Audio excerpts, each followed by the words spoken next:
The mahogany conference table gleamed under the soft lighting of my father's office as I stared at the papers in front of me. My hands were steady, but my heart raced as I read the documents that would effectively erase my inheritance.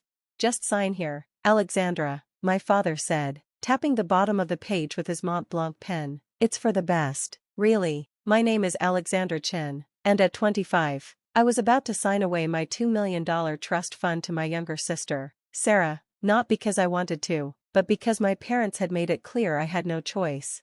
"I don't understand," I said, looking up at my father's impatient face. "The trust was set up by grandfather for both of us. Why does it all need to go to Sarah?" My mother, perched on the edge of her chair like she was afraid to wrinkle her designer suit, cleared her throat. "Darling, you know how Sarah is. She's free-spirited. She needs this safety net." Free-spirited, that was their polite way of saying my 22-year-old sister had never held a job for more than 3 months and had dropped out of college twice. Meanwhile, I had graduated summa cum laude from Yale and was already making 6 figures at an investment firm. "And I don't need a safety net?" I asked, keeping my voice neutral.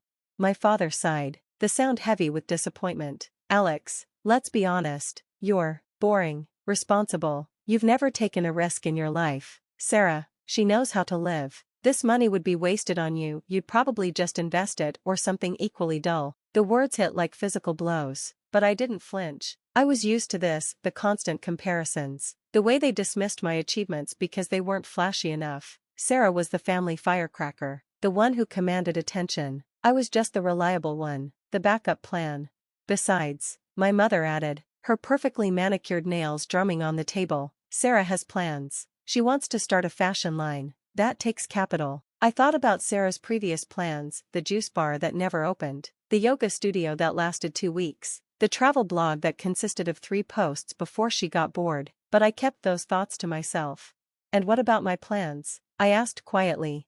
My father waved his hand dismissively. "What plans? You're already successful. You don't need this money." I looked down at the papers again, thinking about the business proposal sitting in my desk drawer at home. For years, I'd been developing a concept for a financial technology company that would help small businesses manage their finances. I had the experience, the connections, and the vision. What I needed was capital. But they didn't know about that. They'd never asked. "Fine," I said, picking up the pen. "You're right. Sarah needs it more." My father beamed as I signed, probably the first time he'd looked at me with approval in years. "That's my girl, always practical." As I stood to leave, my mother caught my arm. "You'll come to dinner on Sunday? Sarah wants to share her ideas for the fashion line." I nodded, already knowing I wouldn't be there. Of course. That night, I sat in my apartment, staring at the city lights through my window. The business proposal lay open on my coffee table, mocking me. $2 million would have been enough to get it off the ground, to make my dreams reality. My phone buzzed, a text from Sarah. "OMG, thank you. You're the best big sis ever. Going to celebrate. Want to come?" I didn't respond. Instead, I picked up my laptop and opened a new document. If I couldn't have the trust fund, I'd find another way. My parents thought I was boring, responsible, incapable of taking risks. Fine, I'd show them exactly what boring could do. The next morning, I walked into my office at Goldman Sachs earlier than usual. By 7 a.m., I was already in a meeting with Marcus, my mentor and the only person I trusted with my real plans. "They did what?" he asked, his coffee cup freezing halfway to his mouth. I explained the situation, keeping my voice professional despite the anger simmering beneath the surface. When I finished, Marcus let out a low whistle. "That's rough, kid, but maybe it's for the best." I raised an eyebrow. "How exactly is losing $2 million for the best?" He leaned forward, his eyes intense. "Because now you're angry, and in my experience, nothing motivates quite like anger channeled the right way." I thought about that as he pulled out a business card and slid it across the desk. "Remember that venture capitalist I mentioned? The one who's interested in fintech startups? He's in town next week. Maybe it's time you showed him that proposal of yours." I picked up the card, running my fingers over the embossed letters. "You really think it's ready?" Marcus smiled. "Alex, I've been in this business 30 years. Your idea isn't just ready, it's revolutionary. The trust fund would have been nice, but maybe you need to build this from scratch. Prove to yourself and everyone else what you're really capable of." That evening, instead of going home, I went to my favorite coffee shop and started reworking my business proposal. The anger that had been simmering all day transformed into focused determination. Every dismissive comment, every comparison to Sarah, every time they'd called me boring, I channeled it all into my work. By midnight, I had a completely revamped presentation. It wasn't just about managing finances anymore, it was about revolutionizing how small businesses operated. I would create a platform that combined AI-driven financial analysis with personalized business coaching, something that would make entrepreneurship accessible to everyone, not just those born with trust funds. My phone had been buzzing all night with messages from my family, Sarah sharing pictures of her shopping spree with my former trust fund, my mother asking about Sunday dinner, my father sending a group text about how proud he was of his generous older daughter. I ignored them all. The next week passed in a blur of preparation. By day, I worked my regular job, impressing my superiors with my increased focus and drive. By night, I refined my proposal, ran numbers, and planned my pitch. The morning of my meeting with the venture capitalist, I dressed with particular care, a sharp charcoal suit that projected confidence without trying too hard. As I fastened my grandmother's pearl necklace, the only family heirloom I'd been given, I thought about her words from years ago. Sometimes, Alexandra, she'd said, people will underestimate you because you're quiet, because you think before you act. Let them. There's power in being underestimated. The venture capitalist, Mr. Hammond, wasn't what I expected. Instead of the aggressive shark I'd imagined, he was a quiet, thoughtful man who listened intently as I walked him through my presentation. Your numbers are solid, he said when I finished, but what interests me more is your vision. You're not just creating a product, you're trying to democratize financial success. I nodded, feeling a surge of hope. Everyone deserves a chance to build something meaningful, not just those who were born with advantages. He studied me for a long moment. You know, most people who come to me, they're all about the quick win, the flashy exit strategy, but you're playing the long game. Yes, I said simply, I am. He smiled. Good, because so am I. He pulled out a document from his briefcase. Let's talk numbers. 3 hours later, I walked out of his office with a commitment for $5 million in funding, more than double what my trust fund would have been. But more importantly, I had a partner who believed in my vision, who saw my responsibility not as boring, but as a strength. As I headed back to my apartment, my phone buzzed with another text from Sarah, just signed lease on a storefront. Fashion empire, here I come. Dinner Sunday to celebrate? I typed back my first response in days. Can't. Building my own empire. Then I turned off my phone, opened my laptop, and started planning. My parents thought they knew me, thought they could predict my every move. They were about to learn how wrong they were. 1 year after signing away my trust fund, I stood in an empty office space in downtown Manhattan, surrounded by the bare bones of what would become Ascend Financial Technologies. The morning sun streamed through floor-to-ceiling windows, illuminating the dust motes dancing in the air. The contractors can start next week, Marcus said, reviewing the plans on his tablet. He'd left Goldman Sachs to become my COO, believing in my vision enough to take the risk. We should be operational within a month. I nodded, walking the perimeter of what would soon be our main workspace. And the development team? All signed, top talent from Google, Amazon, and a few promising startups. Your reputation is already attracting the best. My reputation. It was strange to think how much had changed in a year. Mr. Hammond's investment had opened doors, but it was our initial beta testing that had really turned heads. Small businesses using our platform were showing unprecedented growth rates, and word was spreading fast. Have you heard from your family? Marcus asked carefully. I shook my head. After my cryptic text to Sarah, I'd maintained minimal contact. Christmas cards, brief responses to group messages, polite excuses for missed family dinners. They knew I was working on something, but in their world, if it wasn't making headlines or throwing lavish launch parties, it didn't register. Sarah's fashion line had opened with great fanfare, my trust fund paying for a glamorous storefront and a star-studded launch party. Last I heard, they were already struggling to make rent. They'll notice soon enough, I said, turning back to the plans. But first, we have work to do. The next few months were a blur of 18-hour days and endless decisions. I threw myself into every aspect of the business, from fine-tuning our AI algorithms to personally meeting with our first major clients. My apartment became more of a storage space than a home, my life revolving around the office and our growing team. 6 months after we moved into the office, we hit our first major milestone, 1,000 active business clients, with a waiting list growing daily. The New York Times ran a feature on us, highlighting how we were transforming small business finance. That evening, as I was reviewing the latest performance metrics, my assistant knocked on my office door. Ms. Chen, your sister is here. I looked up, surprised. Sarah stood in the doorway, looking uncomfortable in her designer clothes and perfectly styled hair. She'd lost weight, and there was a tension around her eyes I'd never seen before. Nice place, she said, glancing around my office. Very corporate. What do you want, Sarah? She fidgeted with her handbag. Hermes, probably bought with my former trust fund. I need help. The fashion line. It's not going well. I thought maybe, since you're doing this finance thing, I repeated slowly, is not a bailout service for failed passion projects. That's not fair. I worked hard. Did you? I cut her off. Did you spend months developing a business plan? Did you research your market? Did you calculate your runway and burn rate? Or did you just throw money at it and hope it would work? She stared at me, tears welling in her eyes. Why are you being so mean? I'm your sister. Yes, you are. The sister who took my trust fund because she needed it more. The sister who never once asked what my plans were for that money. Mom and Dad said.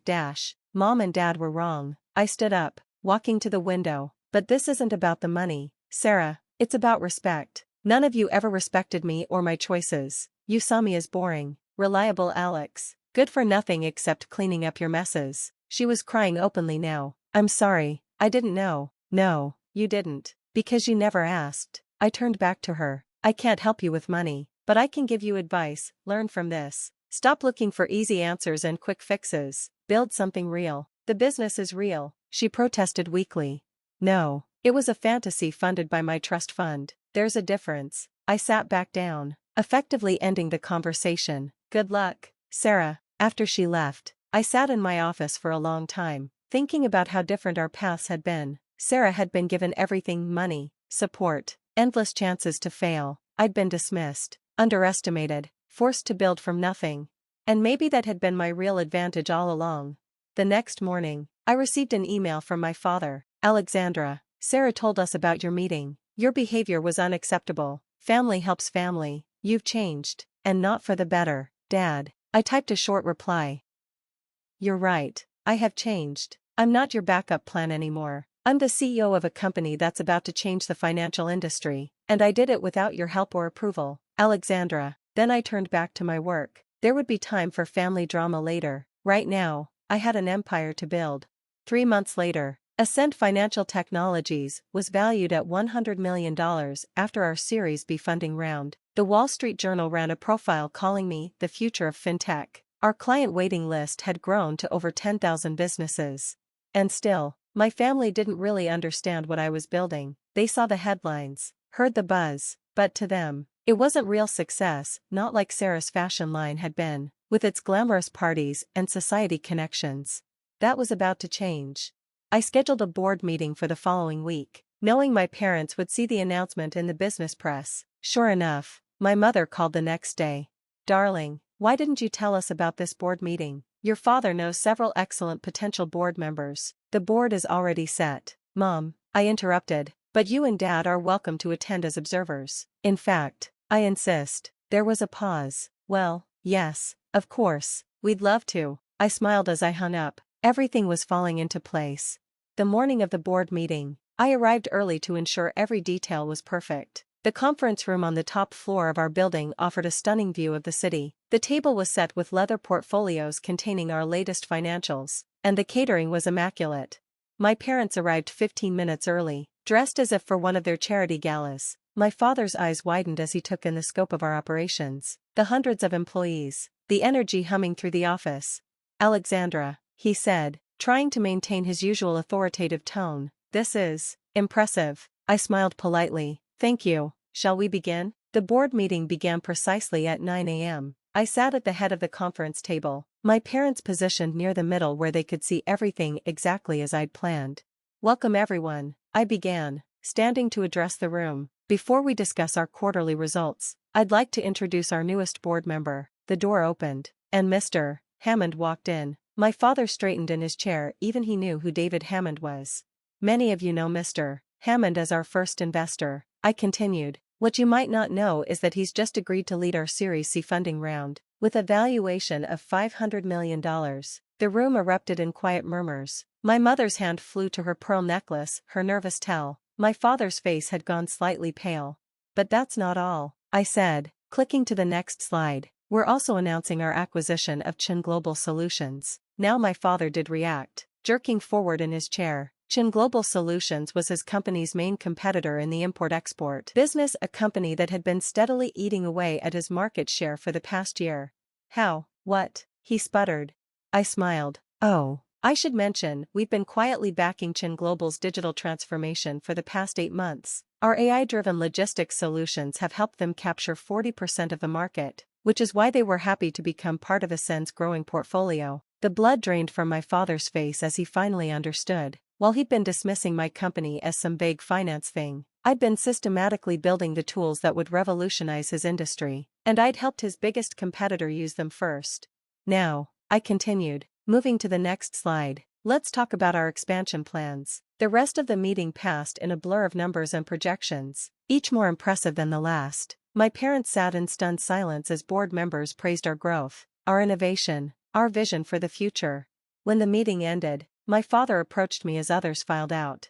Alexandra, he said, his voice strained, we need to talk, do we? I gathered my papers calmly. About what? How I'm too boring, too responsible? Or about how you gave away my trust fund because Sarah needed it more? That's not fair, my mother interjected. We were trying to help your sister. No, I said sharply, you were doing what you always did, prioritizing Sarah's whims over my work. You never once asked what I planned to do with that money. You never took my ambition seriously. But this, my father gestured around the office. Why didn't you tell us? I laughed. The sound hollow. Would you have listened? You didn't listen 3 years ago when I tried to tell you about my business plan. You didn't listen when I said I had dreams of my own. You were too busy managing Sarah's latest crisis to notice what I was building. We didn't know dash. Exactly. You didn't know because you didn't care to know. I straightened my jacket. Now, if you'll excuse me, I have a company to run. Wait, my father said, reaching for my arm. Let us help.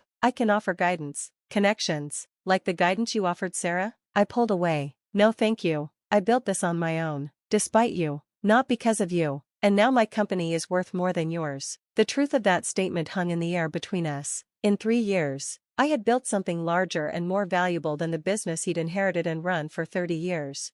What about your sister? My mother asked quietly. Her business failed. I finished, because you gave her money without making her earn it. You didn't do her any favors. As if on cue, my phone buzzed with a text from Sarah. Just heard about your company. I'm so sorry, Alex, for everything. At least one of them was learning. You can't just shut us out, my father protested. We're family. Family? I turned to face them fully. Family respects each other. Family listens. Family doesn't dismiss dreams as boring just because they don't understand them. I walked to the window, looking out at the city skyline. I'm not shutting you out. I'm showing you who I've always been, the person you were too busy to see. The question is, are you finally ready to pay attention? They were quiet for a long moment. Finally, my mother spoke, her voice small. We were wrong, Alexandra, about everything. Yes, I agreed. You were. Can we start over? My father asked. I turned back to them, seeing them clearly, 2 people who had lived so long in their narrow view of success that they'd failed to see it taking shape right in front of them. That depends, I said. Are you ready to see me for who I am, not who you assumed I was? They nodded, looking almost childlike in their uncertainty. Then yes, we can start over, but on my terms. I sat down at my desk. First, you're going to really listen, to how I built this company. No interruptions, no judgments. Then we'll talk about moving forward. For the next 2 hours, I told them everything, the late nights, the risks, the setbacks and triumphs. For the first time in my life, they gave me their full attention. When I finished, my father had tears in his eyes. I've never been more wrong about anyone in my life, he said softly. Or more proud, my mother added. I felt something shift inside me, not forgiveness, exactly, but perhaps the beginning of understanding. There's one more thing, I said, pulling out a folder. I've created a foundation to help young entrepreneurs who don't have access to trust funds or family connections. I'm seeding it with $2 million, the exact amount of my original trust fund. I'd like you both to serve on the advisory board. They looked at me in surprise. Not to make decisions, I clarified, but to watch and learn how people with nothing but dreams and determination can build something extraordinary. To understand what you missed seeing in me. My father picked up the folder with trembling hands. We'd be honored. As they left my office that evening, I watched them walk through the workspace I'd built. They moved differently now, smaller, humbled, but perhaps wiser. My phone buzzed with another text from Sarah. Had my first job interview today, starting from scratch. Thanks for the wake-up call. I smiled as I replied, proud of you, sis. Want to get coffee and talk about real business plans? The sun was setting over Manhattan as I gathered my things to leave. On my desk sat a small photo I'd recently added, my younger self and my grandmother's pearl necklace. She'd seen my potential long before anyone else. You were right, Gran, I whispered. There is power in being underestimated. I walked out of my office, past the sign that read Ascend Financial Technologies Alexandra Chen, CEO and founder, and into the future I'd built for myself. My family had thought they were teaching me a lesson by taking away my trust fund. Instead, they'd taught themselves one about the danger of underestimating a quiet girl with big dreams and the determination to make them real. Sometimes the best revenge isn't about getting even, it's about rising so far above what others thought possible that they have no choice but to look up and wonder how they ever missed seeing you soar.